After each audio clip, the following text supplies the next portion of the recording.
Dans les religions que je qualifierais de primitives, tout l'intérêt du rapport au sacré est bien terrestre.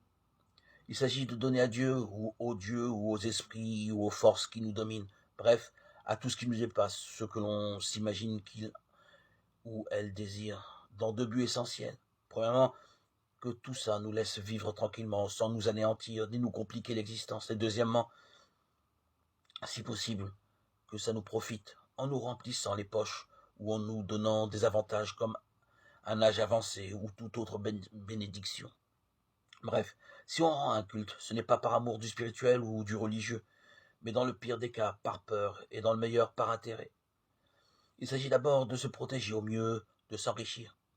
Je n'ai aucune idée de ce que pense le judaïsme actuel, mais le judaïsme primitif n'est pas exempt de cette façon de penser. Ce qui n'a rien d'étonnant si l'on considère que c'est une idée neuve et exotique à l'époque, et qu'il est entouré de religions ou de croyances qui en sont encore à ce rapport de peur et de convoitise. Dieu, patiemment, au long des livres de la Bible, ne cesse de les mettre en garde contre cette ancienne façon de voir, et se plaint régulièrement du manque de sincérité du peuple, qu'il honore des lèvres, mais dont le cœur est loin de lui. De ces gens qui lui rendent un culte, mais ensuite font du commerce avec tout ce que ça peut comporter de roublardise, d'avidité, de mauvaise foi, comme si de rien n'était,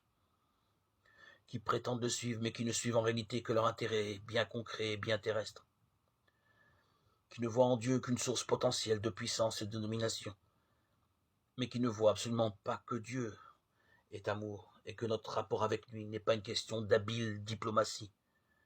mais devrait être un rapport désintéressé d'amour et d'amitié.